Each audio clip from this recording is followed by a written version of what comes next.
The girl at the crosswalk looked exactly like her. Same dark hair, same yellow raincoat, same way of tilting her head to check for traffic before stepping off the curb. I slammed on my brakes so hard that the driver behind me laid on his horn for a full 10 seconds.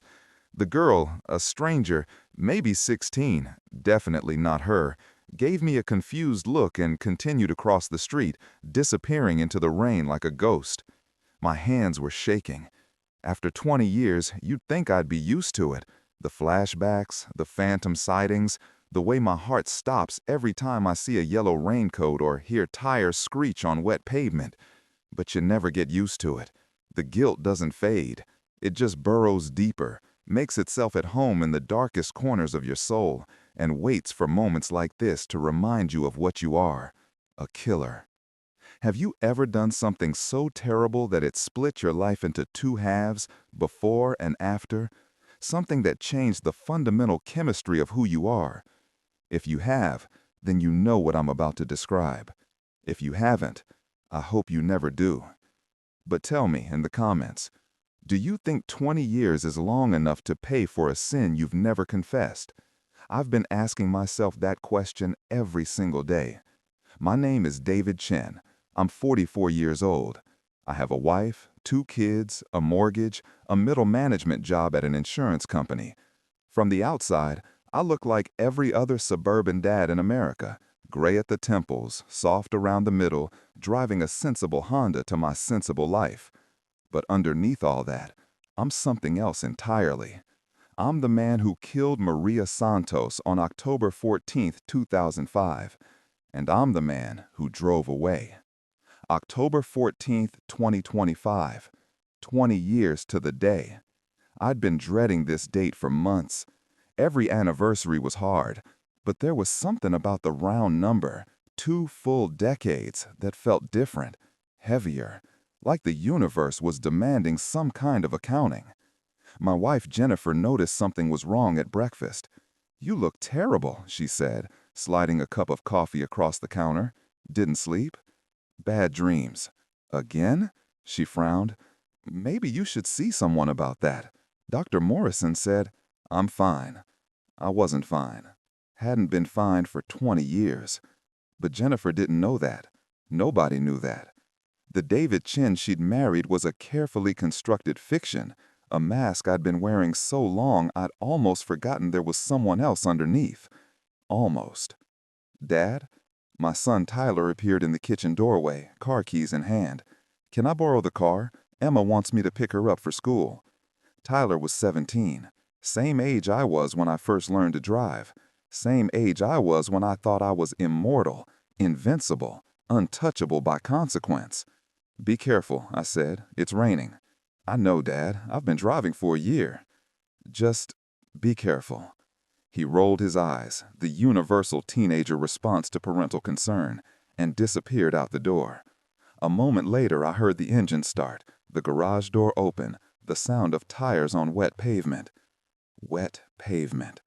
The flashback hit me like a physical blow.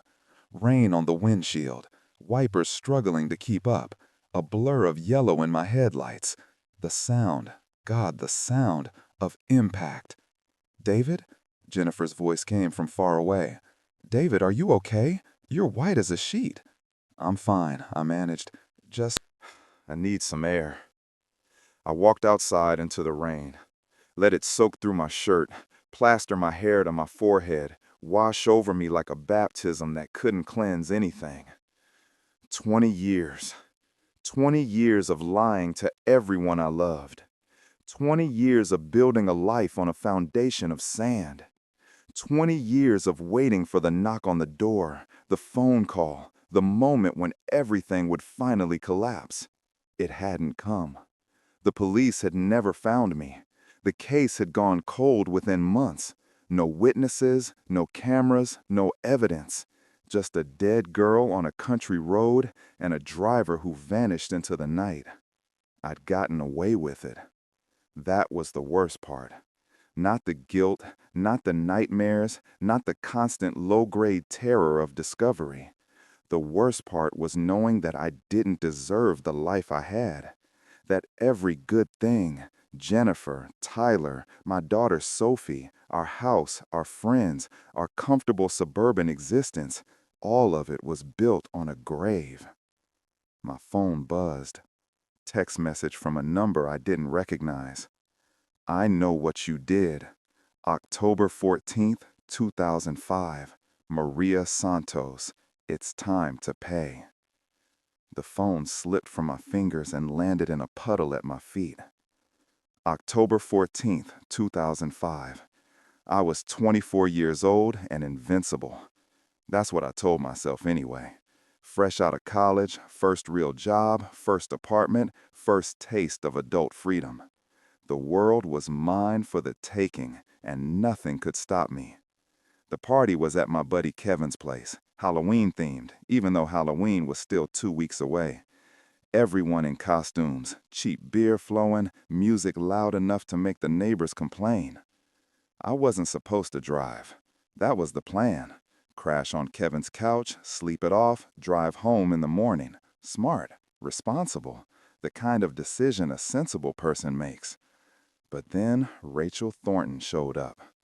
Rachel, with her red hair and green eyes and smile that made me forget how to form words. Rachel, who I'd been in love with since sophomore year of college. Rachel, who was dating my roommate, but always looked at me like maybe, just maybe, there was something there. That night, something was definitely there. We talked for hours, flirted, touched, and then, around 1 a.m., she whispered in my ear, "Let's get out of here." My apartment was 30 miles away. Kevin's couch was right there.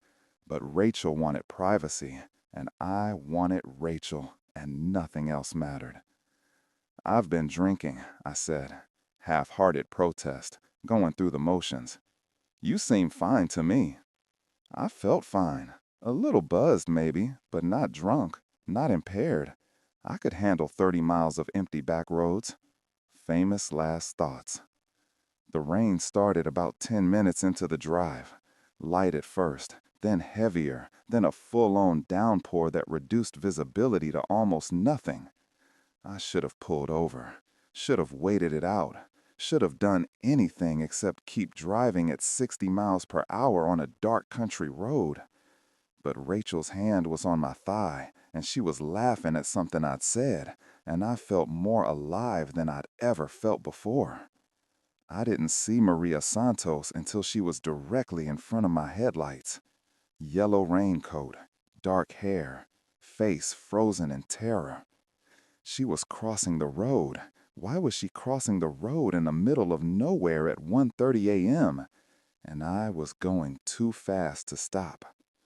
The impact lasted less than a second, but I've relived it every day for 20 years. The sound of her body hitting the hood. The crack of the windshield. The way she actually flew through the air before landing in a crumpled heap on the shoulder.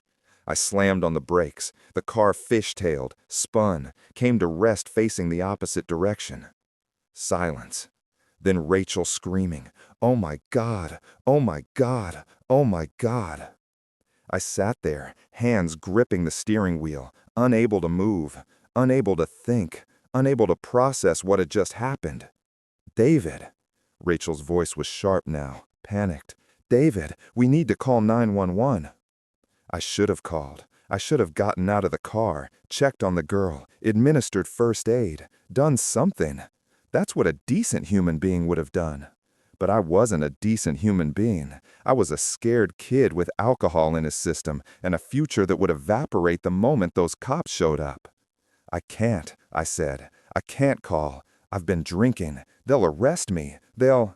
She might still be alive. I can't." Rachel stared at me. I watched something change in her eyes, the beginning of a horror that would define our relationship forever. "Then I will." "No."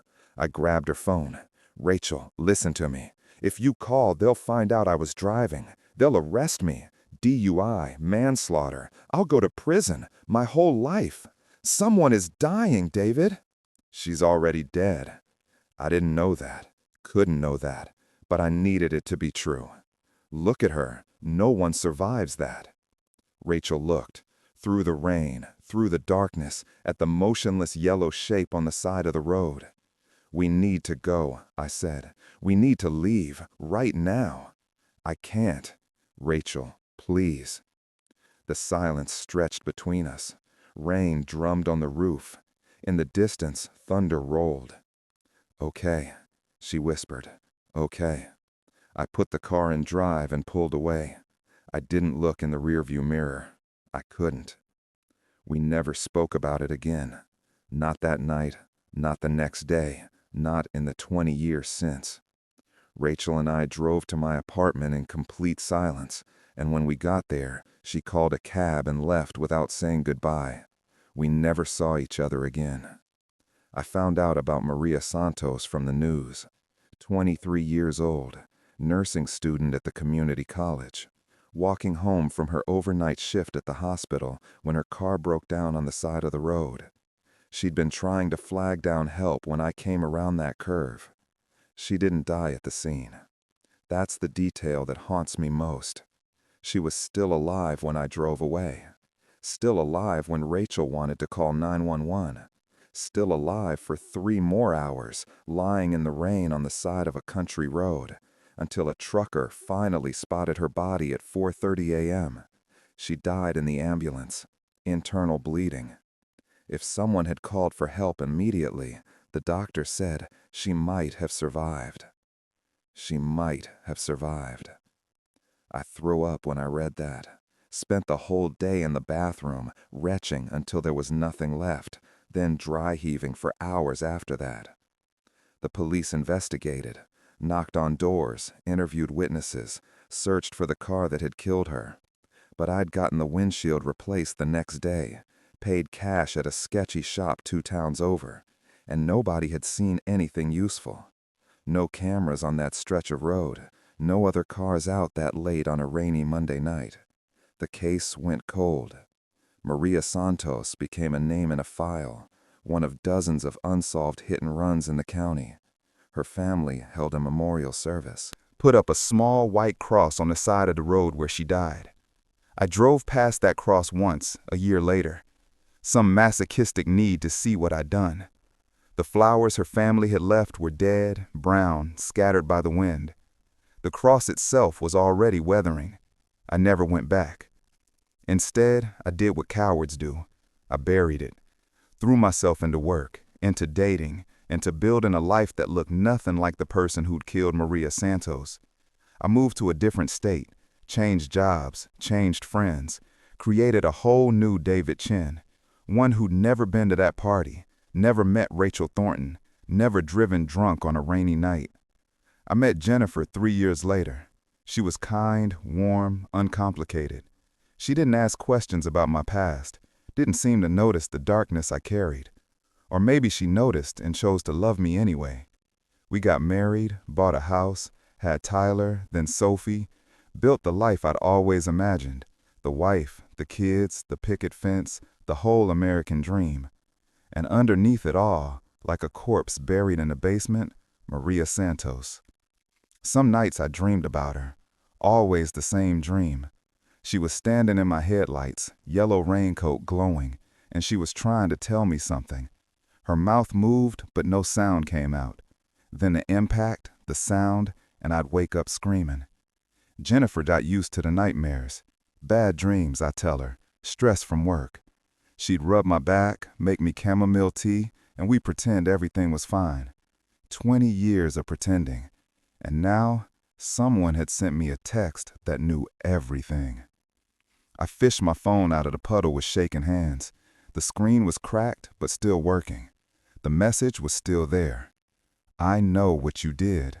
October 14th, 2005. Maria Santos. It's time to pay. Who knew? Rachel was the only person who'd been in the car with me, and we hadn't spoken since that night. Had she told someone? Kept a record? Decided after 20 years to finally make me pay? I typed a response with trembling fingers. Who is this? 3 dots appeared. Then, someone who's been waiting a long time. What do you want? Justice. My stomach dropped. I can explain. No explanations, no excuses. You killed her, and you drove away. You've been living your comfortable life while her family has been suffering for 20 years. It's time for that to change. Please, I have a family, kids. So did she. I stared at the phone, rain streaming down my face. After 20 years of waiting for the other shoe to drop, here it was. Someone knew. Someone had found me. What do you want from me? A long pause. Then, meet me. Tomorrow, 7 p.m. The old train station on Miller Road. Come alone. And if I don't, then I send everything I have to the police, your wife, your employer, and every news outlet in the state. The phone went dark. I stood there for a long time, letting the rain wash over me, trying to think. I could go to the police myself, confess, control the narrative. But 20 years was a long time. They might not even believe me. And if they did believe me, if they reopened the case, manslaughter, fleeing the scene, obstruction of justice, even after 2 decades, I'd be looking at serious prison time. I thought about Jennifer, Tyler, Sophie, the life I'd built, the people who depended on me. I thought about Maria Santos, dying alone in the rain while I drove away. Pause here for a second. I want to ask you something. If you were in my position, would you go to that meeting, or would you run? Would you finally face what you've done, or would you keep running like you've been running for 20 years? I genuinely don't know what the right answer is. Tell me in the comments what you would have done. I went home, changed into dry clothes, sat at the kitchen table and stared at the wall until Jennifer got back from the grocery store. David? She set down her bags, concern creasing her face. What's wrong? Nothing, I said. Just a long day. That night, I lay awake beside her, listening to her breathe, wondering if it was the last night I'd ever spend in our bed. Tomorrow, everything would change. The old train station on Miller Road had been abandoned for 30 years. Graffiti covered the crumbling walls. Weeds pushed through cracks in the platform. The tracks themselves were rusted, unused, leading nowhere. I got there at 6:45, early enough to scope the place out, late enough that the sun was almost gone. October evenings in New England get dark fast. At 7 o'clock exactly, a figure emerged from the shadows. Woman, maybe mid-30s, dark hair, dark eyes, wearing a gray coat that looked too thin for the weather. She stopped about 10 feet away and studied me like I was a specimen under glass. David Chin, she said, not a question. Who are you? My name is Sophia Santos. She paused, letting the name sink in. Maria was my sister. The ground tilted beneath my feet. I was 3 years old when she died, Sophia continued. I don't remember her, not really, just fragments. Her laugh, the way she smelled, the yellow raincoat she always wore when it rained. She stepped closer. But I remember what her death did to my family. My father drank himself into an early grave. My mother spent years in and out of psychiatric hospitals. I grew up in foster care, bouncing from home to home, all because some drunk driver killed my sister and got away with it. I'm so sorry, I whispered. You're sorry? Her voice cracked. You've been sorry for 20 years while living your perfect life with your perfect family in your perfect house? That's your response? I never stopped thinking about her. But you never did anything about it, did you? Never confessed, never turned yourself in, never even sent an anonymous donation to the foundation my mother started in her name. You just moved on. I had no defense. Everything she said was true. How did you find me? Rachel Thornton. Sophia's lips twisted. She found me 3 months ago. Said she'd been carrying this secret for 20 years and couldn't take it anymore. She's dying, David. Pancreatic cancer, stage 4. She wanted to clear her conscience before she went. Rachel, dying, the last thread connecting me to that night, coming undone. She told me everything, the party, the rain, the impact, the way you convinced her to stay quiet. Sophia's eyes were hard. She gave me your name, your address, your whole miserable life story, and she told me she was sorry, that she wished she'd called 911 that night, that maybe my sister would still be alive if she had. It wasn't her fault. No, it was yours. Sophia reached into her coat pocket. My body tensed. Was she armed? But she only pulled out a photograph. She handed it to me. A young woman in a yellow raincoat, smiling at the camera. Dark hair, dark eyes, a warmth that radiated even through the faded print. Maria Santos, the girl I'd killed. I want you to look at her, Sophia said. Really look. See the person she was, not just the body in your headlights. She was going to be a nurse. She was engaged. She was everything good and kind and hopeful, and you took all of that away. Tears were streaming down my face now. I couldn't stop them. What do you want from me? I want you to confess. I can't. You will. Sophia's voice hardened. Tomorrow morning, you're going to walk into the police station and tell them exactly what you did 20 years ago.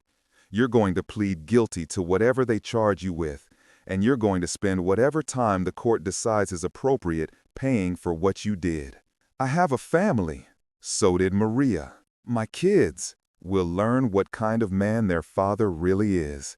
Maybe it'll teach them something. Maybe it'll make them better people than you. I sank onto the crumbling platform, photographs still clutched in my hand. And if I don't, if I refuse, then I go public. Everything Rachel told me, everything I've documented over the past 3 months, I've already sent copies to a lawyer, to a journalist, to 3 different encrypted servers. If anything happens to me, if I disappear, if you try to silence me, it all comes out anyway. She stood over me, 20 years of pain condensed into a single human being. You have 12 hours, David. Use them wisely. Then she turned and walked away into the darkness. I drove home in a daze. Jennifer was in the living room when I got there, reading a book, a glass of wine on the table beside her. She looked up with a smile that faded the moment she saw my face. David? What happened? I sat down across from her, took her hands in mine, felt the weight of 20 years pressing down on my chest. I need to tell you something. The next hour was the hardest of my life. Harder than that night on the road, harder than the years of hiding, harder than anything I'd ever done. I told her everything. The party, the rain, Maria Santos in her yellow raincoat, the sound of the impact, Rachel's screams, the decision to drive away. I told her about the guilt, the nightmares, the way I'd constructed our entire life as a wall between myself and what I'd done. I told her about Sophia, about the ultimatum, about the 12 hours I had left. Through it all, Jennifer didn't speak, didn't move, just sat there, hands in mine, face unreadable. When I finished, silence filled the room. 20 years, she finally said. 20 years of marriage, 2 children, and the whole time, I know. Did you ever think about telling me? Every day. But you didn't. No. She pulled her hands away, stood up, walked to the window, and stared out at the darkness. What are you going to do? I'm going to confess. Tomorrow morning, I'm going to turn myself in. And us? The kids? I don't know. My voice broke. I don't know what happens to us. I've been trying to protect you, to protect them, but I think the protection has been a prison for all of us. Jennifer turned to face me. Tears streamed down her cheeks, but her voice was steady. I loved you, David. I built a life with you. I had children with you. She shook her head, and none of it was real. It was real? How? How was any of it real when it was built on this? She gestured vaguely at the air between us. Every anniversary dinner, every family vacation, every time we made love, there was a dead girl in the room with us, and I didn't even know she was there. I had no answer. I need you to leave, Jennifer said. Tonight. I can't look at you right now. Jen, I'm not saying forever. I'm not saying anything, except that I need space. I need time. I need to figure out what to tell the kids, how to explain that their father... She couldn't finish the sentence. I stood up. I'll go to a hotel. Good. I was almost to the door when she spoke again. David. I turned. For what it's worth, I believe you're sorry. I believe the guilt has been eating you alive for 20 years. I believe you're not the same person who drove away that night. Does that change anything? She paused. I don't know yet. I didn't go to a hotel. I went to the cross. The white cross on County Road 7, mile marker 23. The spot where Maria Santos had taken her last breath. It was still there after all these years. Someone had maintained it. Fresh paint, fresh flowers, a small photo in a weatherproof frame. Maria's face smiled out at me from the darkness. I sat down beside it. Let the cold seep into my bones. Let the night swallow me whole. I'm sorry, I said to the photograph. I know that doesn't mean anything. I know it doesn't change what happened, but I'm sorry. The wind rustled through the trees. No other sound. I was a coward. I was scared and drunk and selfish, and I chose myself over you. I chose my future over your life, and I've been living with that choice for 20 years. I pulled out the photograph Sophia had given me, set it beside the one on the cross. I'm going to confess tomorrow. I'm going to tell them everything. Whatever they do to me, prison, public humiliation, losing my family, I deserve all of it, more than all of it. I sat there for hours, watched the stars wheel overhead, listened to the distant sound of traffic on the highway, cars carrying people who had no idea a killer was sitting 20 feet away. Around 3 a.m., headlights appeared in the distance. A car pulled onto the shoulder, engine idling. A woman got out. Sophia. She walked over slowly, stopped a few feet away. I thought I'd find you here. How? Because it's where I'd be, if I were you. She sat down beside me, both of us facing the cross. I come here every year, October 14th, have since I was 18 and old enough to drive myself. We sat in silence for a while. I meant everything I said, Sophia finally spoke, about confessing, about paying for what you did. I know. But, she hesitated, there's something I didn't tell you. Something Rachel told me before she died. My blood ran cold. What? She said you tried to call 911 that night, right after the accident. She said you had your phone out, you were dialing, and she stopped you. I frowned. That wasn't how I remembered it. I remembered being paralyzed, unable to move, while Rachel screamed at me to call for help. She said she was scared, scared of what would happen to her if she was found in the car, scared of the scandal, the embarrassment, the damage to her reputation. Sophia's voice was bitter. She was the one who convinced you to leave, not the other way around. That's not... I shook my head. I don't remember it that way. Memory is strange, especially traumatic memory. We rewrite it, reshape it, assign ourselves roles that fit the story we need to tell. You think I made myself the villain to punish myself? I think you've been carrying guilt for 20 years, and guilt distorts everything. She turned to look at me.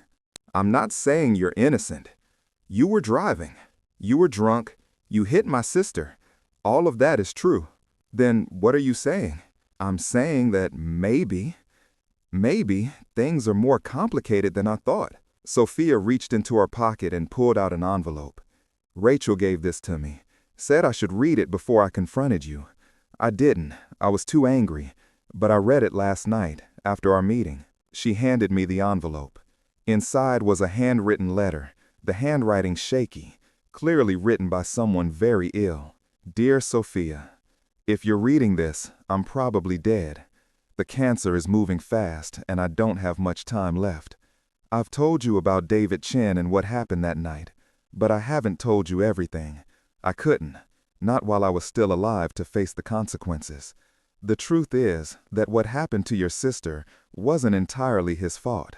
It wasn't entirely mine either, but I played a bigger role than I've ever admitted. David had been drinking, but not as much as you probably think. He'd had 3 beers over the course of 4 hours. He was buzzed, yes, but not drunk. He was fine to drive, or close enough. I was the one who made him take those back roads. I knew they were dangerous in the rain, but I didn't want to risk being seen. I was cheating on my boyfriend, David's roommate, and I was terrified someone would spot us. I was also the one who distracted him. When we came around that curve, when Maria was in the road, David was looking at me. I had my hand on his leg. I was leaning into him. I was pulling his attention away from where it should have been. And I was the one who made him leave. David wanted to call 911. He had his phone out. He was dialing. I grabbed it from him. I told him we couldn't, that it would ruin both our lives, that your sister was already dead and nothing could change that. I was wrong. She wasn't dead. She might have survived if we'd called for help immediately. I've carried that knowledge for 20 years. It's destroyed me. My relationships, my career, my health. The cancer feels almost like justice. I'm not writing this to excuse David. He was driving. He should have been paying attention. He made the final choice to leave. But I need you to know that I made him make that choice. I manipulated a scared kid into doing what I wanted because I was too selfish to face the consequences. Whatever you decide to do with this information, I hope it brings you peace. I hope it brings David peace too, if that's possible. He's not a monster. He's a broken man who's been punishing himself for something we both did. I'm sorry for everything. Rachel Thornton.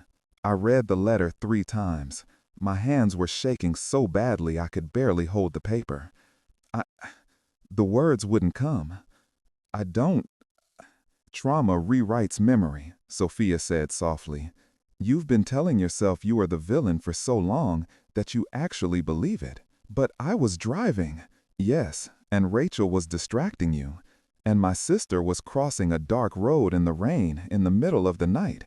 And the county hadn't installed reflective markers on that curve, even though they knew it was dangerous. She shook her head. There's enough blame to go around. More than enough. What does this change? Sophia was quiet for a long moment. I don't know, she finally said. I came here wanting justice, wanting someone to pay for what happened to Maria.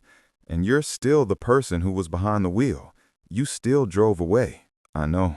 But you're also a person who's been torturing himself for 20 years for something that wasn't entirely his fault. And I'm not sure destroying you is the justice I actually want. The sky was starting to lighten in the east, dawn creeping closer. What do you want? Sophia looked at the cross, at her sister's photograph, at the flowers that someone still refreshed every week. I want Maria back. I want my father back. I want a childhood that wasn't stolen from me. Her voice cracked. I want a lot of things I'm never gonna get. I'm still gonna confess, I said. Tomorrow, today, whatever happens with the courts, I need to stop hiding. I know. She turned to face me. And I'm not gonna stop you. But I'm also not gonna be the one to destroy your family. Whatever you tell them, whatever you tell the police, that's your choice now, not mine. She stood up, brushed off her coat. I don't forgive you, David. I don't know if I ever will. But I'm done carrying this anger. It's been poisoning me for months, and I can't do it anymore. She started walking toward her car, then stopped. One more thing. My mother died 3 years ago. But before she died, She told me something. She said she'd made peace with never knowing who killed Maria. She said she'd hoped whoever it was had learned something from what they did. That maybe, somewhere out there, there was someone who'd become a better person because of the worst thing they'd ever done. She looked back at me. I don't know if you're a better person, David, but you have a chance to find out. Then she got in her car and drove away, leaving me alone with the cross and the dawn and 20 years of lies that were finally about to end. I walked into the police station at 8:47 a.m. The desk sergeant looked up with practiced boredom. "Can I help you?" "I need to report a crime." "What kind of crime?" "A hit and run. October 14th, 2005, County Road 7. The victim was Maria Santos." The boredom vanished. "That case has been cold for 20 years. I know. I was the driver." 3 hours of interrogation followed, then a lawyer, then more interrogation, then a formal arrest, processing, booking, a mugshot that would eventually appear in newspapers and on websites and in my children's nightmares. The charges came down a week later. Vehicular manslaughter, leaving the scene of an accident resulting in death, obstruction of justice. My lawyer said I was looking at 5 to 10 years, maybe less with a plea deal and good behavior. The statute of limitations had expired on the DUI, which saved me from additional charges. Small mercies. Jennifer came to see me once, before the trial. She looked older than I remembered, or maybe I was just seeing her clearly for the first time. "The kids want to know why," she said through the glass partition. "Tyler especially. He can't understand how his father could do something like this." "I can't either," I said. "Not really. Not in a way that makes sense. I've been reading about it. The psychology, I mean. How people make terrible decisions in moments of crisis and then spend the rest of their lives rationalizing them." She paused. "I'm not sure if that makes it better or worse." "Me neither. I'm not going to divorce you," she said. "Not yet. Maybe not ever. But I need time, David. A lot of time. And you need to do whatever it takes to become someone I can trust again. Even if that takes years. Even if it takes the rest of our lives."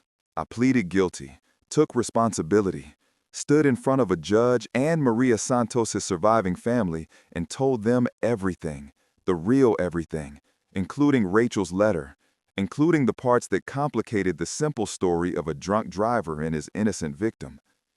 The judge gave me 6 years. I've served 2 so far.